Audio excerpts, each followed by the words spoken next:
Dr. Peterson, I am a Protestant pastor.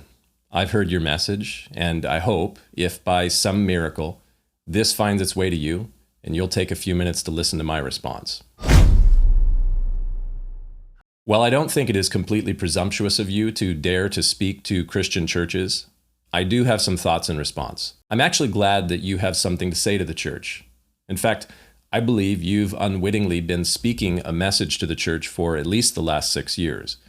I've actually written and spoken on what that message is, but we have not been listening. We've not only not been listening to the message that you are sharing, but we are also rather deaf to the message that our culture has been shouting for most of the last quarter century, if not more.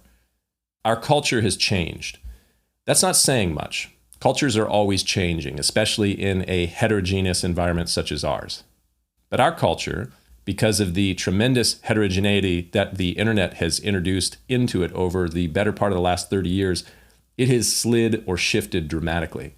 And the church, which for many centuries helped form, fashion, and lead Western culture, is now left choking on the dust and staring at the taillights as culture is running away from it. The Protestant church in the West, and most clearly in the United States, it is in many respects a mausoleum to late 20th century Americanism. Baby boomers feel right at home within its walls. It has become exactly what many of the main assemblies in such churches are called, a sanctuary. A sanctuary from the shifting culture. Churchgoers in their 60s, 70s, and 80s, they feel right at home in such sanctuaries. It is the only place, other than some of the news channels that they watch or listen to, where they feel at home. The attendance in such churches is dwindling. The children's Sunday school classrooms haven't seen a child in a decade or more. And funeral services outnumber weddings 50-1. That's the story for many Protestant churches nationwide. They and their congregations are dying a slow death. But they've stayed the course. They've held the line.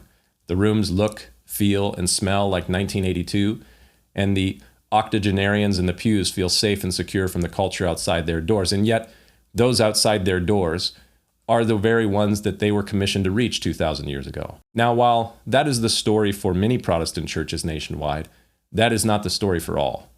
The mainline Protestant churches, the Episcopal churches, the United Methodist and Presbyterian churches of America, they long ago set out to reach the culture by becoming just like the culture. The Great Awakening became a Great Awokening before woke was even a concept. They, too, are nearly empty. Their congregations are 50-something graying liberals, the last liberals brave enough to publicly call themselves Christian, and they're only brave enough to identify as Christian because the doctrine of such churches has been so bastardized that it looks more like Christian Science than Christian orthodoxy. And then, of course, there are the 21st century Protestant churches pastored by men who look more like me, if not a bit younger. The spectrum of such churches is quite varied, but there certainly are those who you seem to be addressing in your video who are experiencing their own great awakening. They too are following culture. If the culture wants to talk about toxic masculinity, they'll be happy to get a tattoo that says pacifist and order an oat milk latte. If the culture wants to protest police violence and white privilege, they'll put a black tile on Instagram and do a TikTok video in support of Black lives. If the culture wants to delve into issues of trans identity, they'll add he, him pronouns to their Twitter bio and post a Twitter thread on the dignity of all humans. Their teaching is heavy on buzzwords and light on theology. It looks very little like anything from John Wesley or Charles Spurgeon, Martin Luther, or Jan Hus. It tweets well, but it has little, if any, redeeming value. While listening to your message, several times in fact, I couldn't help but think of God's word to the prophet Elijah when he despaired of life due to the sinfulness of his people and saw himself as the lone holdout for truth. God said to him, "I have reserved 7,000 in Israel, all whose knees have not bowed."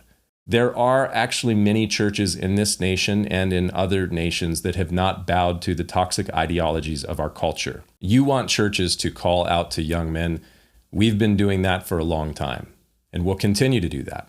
That's exactly what Christ did, in fact. But I also want to call out to you, as you have called out to us. It seems that you've directed a fair bit of the attention of your video to the Protestant churches. In your estimation, we're the worst at the moment. Judging by some of the evidence, that might be fair, but there are a lot of Protestant churches, like the one that I pastor, that are doing exactly what you wish that they would. And I would say, when will you darken the door of such a church? It is one thing to post your 10-minute thesis on the proverbial Wittenberg door. It is another thing entirely to show up at church on a Sunday, something that you have apparently been hesitant to do. So the ball is in your court, Jordan, and I would suggest that your influence on young men might even grow and be greater than it already is if you showed up on Sunday.